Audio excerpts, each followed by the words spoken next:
let's get the waste off of our fantasy rosters. Let's cut these guys and add these guys instead. Let's start with one for you right here, and let's go cut Jahan Dotson. Jahan Dotson's Give up. not going to be doing anything for the Philadelphia Eagles unless there's an injury, which, again, we're not going to sit here and bank on injury. When you look purely at what Jahan Dotson was traded for, it tells you one thing and one thing alone.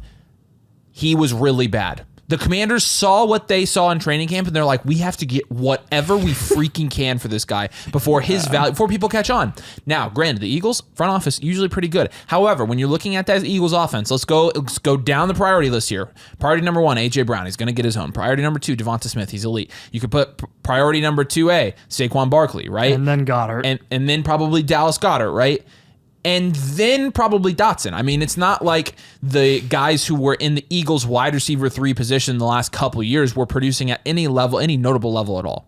Not at all. You didn't see any production in that offense from a wide receiver 3 at all. And then people will say, well, Dotson's a lot more talented. No, Dotson's a lot more notable of a name because he got drafted pretty high not too long ago. In terms of what Jahan Dotson has actually done on an NFL football field, not much since his rookie year. Really, and he had a decent rookie year. He had some really big plays his rookie year, but outside of that, he hasn't really done anything. And I think a lot of people are going to look at this as an excuse to roster Jahan Dotson. In reality, Jahan Dotson is just waste on your roster. And so we're going to cut Jahan Dotson. And instead, I want to go roster Cam Akers. And Cam Akers is another guy, he did have some breakouts, but admittedly, I have been on the Cam Akers sucks train for a long time. And I still do think Cam Akers probably sucks. But it's a suck-off between, I probably shouldn't have said that, between Cam Akers and Dameon Pierce. And do I really think that Cam Akers can't beat Dameon Pierce out for the running back 2 job? No, I don't think that. I think that he absolutely could. And so essentially I'm betting that Dameon Pierce is bad by picking up Cam Akers. And then I've got the running back 2 on a pretty good offense. I mean, this is an offense that projects with C.J. Stroud, Stephon Diggs, Nico Collins, Tank Dell, Joe Mixon, that projects to be pretty good as the season goes on. If Joe Mixon has any trouble at all staying healthy, he is immediately the number 1 option there if, of course, he beats Dameon Pierce, which I think he has. And also, there is a chance that Cam Akers gets some of the work that Joe Mixon doesn't get when he's not on the field. And so, again, a running back 2 in any offense, I think, is worth rostering, right? We roster a lot of handcuffs. We talk so much as a community about guys like Blake Corum. We talk about the Dolphins backfield, right? We talk about Marshawn Lloyd and whoever else that is a running back 2 on these good offenses. David Montgomery's technically a running back 2, right? We've talked about Braylon Allen a lot this offseason. If Akers is the running back 2 there, he needs to probably be rostered. He's rostered right now in 6% of your leagues on Sleeper. Look, and this is only going to be if you have one of these like really roster waste guys. If you're in a deep league, if you've got an IR slot and you've got TJ Hawkinson or Jonathan Brooks on IR, then I'm taking a shot on one of these guys. But again, Jahan Dotson, don't want him. Cam Akers, I'm willing to take a shot just in case he does get that running back 2 slot in Houston. Yep. All right, so I'm going to play the game a little bit here in terms of who I'm going to add. Let's start with my cut. I'm going to go cut Troy Franklin. Troy Franklin, look, the preseason doesn't mean much, but there's at least 2 guys ahead of him. He's going to be buried by, at minimum, Cortland Sutton and Josh Reynolds, and probably whoever the starting tight end there is. Dulcich. Is it Dulcich that won that job? I mean, probably going to be buried there as well. And it's not going to be a super high volume passing offense, I don't believe. I think they're going to let Bo Nix kind of do what he did at Oregon and kind of be, for lack of a better term, a field manager or a game manager, whatever you want to call it. And with that being said, I don't really want the wide receiver 3 in that offense. I have no interest in doing that. I have no interest in doing that when the wide receiver 3 in that offense is a 4th round rookie. No interest. We have absolutely no reason to believe that Troy Franklin is going to be even somewhat productive this year in fantasy football. So I'm cutting. If you got Troy Franklin on your roster, my advice to you would be to cut the frick out of him. And even if, look, and I know because I said that now, he's going to have 100 yards and 2 touchdowns in week 1, and he's going to be the top trending waiver guy. I'm telling you, with Troy Franklin, I'm not seeing it. So I'm going to cut Troy Franklin, get him off my roster. And then in terms of who I want to go get, I'm going to play the game. I said I was going to play the game, and I'll say Dyami Brown. There you go. Because, look, when you're looking at what Dyami Brown has done in his first 3 years since coming out of North Carolina. Not much. In his first year, he played 15 games. He had 25 targets that year. In his second year, he played 15 games again. He actually had 14 targets that year. Oh, there you and go. Get this. Last year, he played all 17 games, and he had 23 targets last year. Dang. This is a guy that's done absolutely freaking nothing in the NFL. Nothing. And this is essentially a shot in the dark. I know that. I know Dyami Brown, there's a 96% chance he's absolutely nothing. There's a reason all these guys are waiver pickups. But they're all waiver guys. And there's a reason that in your sleeper leagues, Dyami Brown is only rostered in 3% of leagues. What I'm picking up this guy for is for the same reason I'm dropping Jahan Dotson. There are a lot of guys that are kind of excited about that trade. Like, oh, what does this mean for X? Every time a move happens that affects fantasy football, we automatically take the players involved with that trade and kind of inflate them just for the sake of talking about them, right? And as soon as this went down, Dyami Brown was a name I heard. We were in Austin. It was the day of the Flock meetup, and I talked to probably 7 people that night that asked me about Dyami Brown. Yep. And I'm like, Dyami Brown's nobody. If he scores a touchdown week 1, if he gets, which he has done in the past where he's had single games where he just scores a touchdown, everyone's like, Dyami Brown, Dyami Brown, Dyami Brown. It just never stops with the guy because he was just kind of one of those sexy prospects that everyone liked coming into his rookie season. And he hasn't, again, turned into anything. But we've seen this in bad offenses before that are kind of new situations, right? Where these random people just kind of come out of nowhere and start producing. I mean, that was Kendrick Bourne last year, right? That was in a new-looking offense with Desmond Ridder. That was Jonnu Smith last year, right? It could be Dyami Brown this year, admittedly, with Jahan Dotson now out. I mean, as much as we like Sinnott, he is a rookie. He'll probably start slow. Zach Ertz is literally like 65 years old, and you're literally left with Terry. Luke McCaffrey has done absolutely nothing all offseason during camp. Like nothing. Where he hasn't even been guaranteed a starting spot week 1. So Dyami Brown, I mean, you're looking at Dyami Brown being upwards of the second option there week 1. You need to be cutting any Niners backup running back. We just saw the news that Elijah Mitchell, unfortunately, this is really a big bummer, that he's out for the season. He struggled with injury since he came into the league, and now it's the next guy up, right? Jordan Mason or Isaac Rendu or whoever the frick. Both of those guys are trending. Everyone's going to want to get him because every single year we like to assume that Christian McCaffrey is going to get injured for some reason for a significant amount of time, and then we think that the next man up, the next running back up, is going to do exactly what Christian McCaffrey did. When in reality, I'm kind of tired of saying that Christian McCaffrey in 2024 is just a ticking time bomb and is going to screw everyone who drafts him at the 101 or the 102. Like, let's treat him like what he is, and that's 25 points per game. And a bell cow running back that gets ridiculous receiving and rushing usage. And let's not assume that any of those other running backs are going to be relevant for the entire year. It's a waste of a roster spot, and they're roster cloggers is what they are. And here's what's going to happen is if you pick up one of those guys before the season starts and you get 3 weeks into the season, you're already desperate and scrambling trying to get other guys that are actually relevant off of waivers that can score points and contribute to, scoring points in your flex.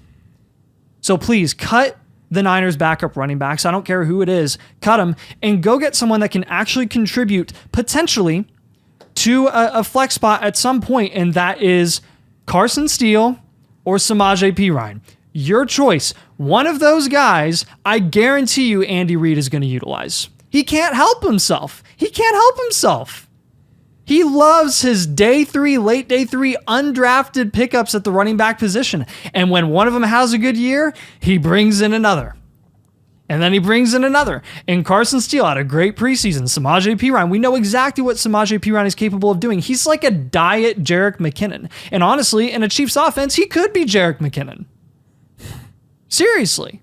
Again, these aren't like crazy. We're not going out on a limb and saying that these guys are for a fact going to do this. But if you want an upside shot, go with the Chiefs running back. Go with the second or third option. Why waste it on someone playing behind Christian McCaffrey when you know they're never going to sniff the field? Yeah, so Steele and Perine are both 2 guys that I think could easily contribute to your flex spots sooner than you might even expect. Yeah, I agree with that. All right, I'm going to take, for my cut candidate here, because I'm actually going to let you take both of the last cut candidates because I'm not sure I agree with either of them. But we can talk about it. I'm going to go Jaylen Tolbert for my last cut candidate here. This is a guy last year that had 36 targets in 17 games in a Cowboys offense that really didn't have a clear number 2 receiver. Really didn't have a clear number 2 weapon. Pollard was not that good last year.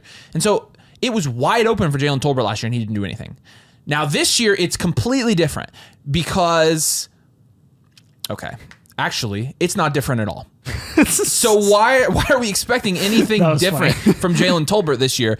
He has the same amount of opportunity he had last year. He's the same quarterback. He's playing behind the same receiver. He's playing with the same tight end. They've got just as bad a running back room. The offense is going to be just as good. We saw all of this with Tolbert, and last year in a situation where he could have gotten as much volume as he needed to be productive in fantasy last year, you saw him get 22 receptions on 36 targets total. And yeah, people are looking like, okay, he didn't suit up for the preseason game, so this is interesting. I definitely want this screenshot in here. Sleeper has CeeDee Lamb as the backup wide receiver 3 right now on the depth chart. That's freaking hilarious. Anyways, CeeDee Lamb, Brandon Cooks is there, and you've got, a Kavontae Turpin. Like, okay, as you get the kick returns in there, right? Ryan Flournoy, everybody's been talking about that guy. Jalen Brooks, wow. And that offense is disgusting. It really is. And still, they had one of the best offenses in the league last year from a scoring standpoint, and still he did nothing.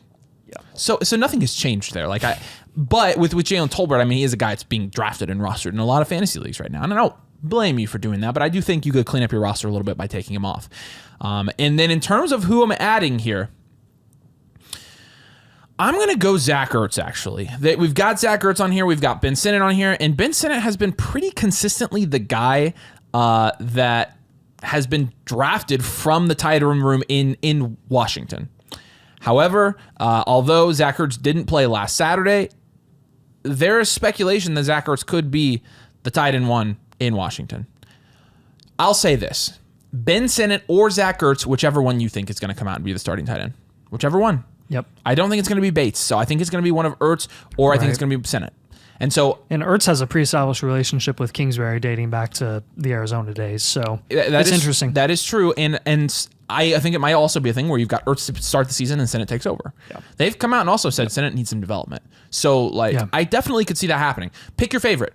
Let's roster the Washington tight end because rookie quarterbacks, especially mobile rookie quarterbacks, will rely on their tight end, their trusty check down tight end. That's exactly the situation. That's exactly what Zach Ertz was for a younger Kyler Murray, right? Zach Ertz is still, and he kind of stands the test of time, even though we saw a little bit of a fall off from him last year. When he was healthy, he was still, at the beginning of the season, 10 targets, 8 targets, 10 targets. And if it's Sinnott is athletic, he's young, he's very skilled, and he could be actually fantasy productive this year. We've seen him drafted in underdog drafts and sleeper drafts and things like that. I think whichever one of these guys you think is going to be the number 1 tight end in Washington, you go get. But again, I'm dropping Tolbert. I don't think he's going to do anything this year. I'm going to pick up one of those tight ends. All right, take each of these. You've marked them off. Yeah, I didn't want to waste my time talking about it because we already did in the other video. But, that's true. With Bucky Irving, I'm going to tell you to go ahead and just cut Bucky Irving, and we can deal with that situation later if he ends up somehow finding a role in Tampa Bay's offense. I just don't see it with a crowded wide receiver room, with Rachaad White getting a majority, if not all, of the receiving and the rushing usage. Like, you had the early offseason where Todd Bowles was like, yeah, we're going to go get some help for Rachaad White, and I think less could be more with him. And everyone's like, oh my gosh, they're going to replace Rachaad White and go draft a running back day 2. And then they go and they get Bucky Irving at like the end of the 5th round. Bucky Irving does not have the size or the skill set to be not be a bell cow workload to ever take over Rachaad White's job. He is going to be a guy that they plug and play for a series every once in a while, not even a series, like for a couple downs, and then they're going to bring Rachaad White back onto the field. Every time Rachaad White's winded, which is not going to be that often because of the amount of usage he got last year, they're going to put Bucky Irving in there. I honestly don't really see an avenue for Irving to be productive, especially if you're excited about McMillan, Godwin, and Evans. Baker Mayfield, again, can only do so much. That offense can only do so much without Dave Canales. I just don't think Bucky Irving's going to reap the benefits like those top 4 guys will at the running back and the wide receiver position. So instead, what I would do is I would go bet on Arthur Smith's insanity as an offensive play caller again with his beloved Cordarrelle Patterson. He loves that man. Cordarrelle was able to follow him to Pittsburgh. Now he's the OC there. And then you see the last preseason game, Cordarrelle has this awesome breakaway run with the first team, and he's celebrating. He's all excited. And I bet you Arthur Smith is throwing a party too. because he's going to get that guy in there, even if Najee and Jaylen Warren are objectively the better backs. And I don't even like Najee and Jaylen Warren.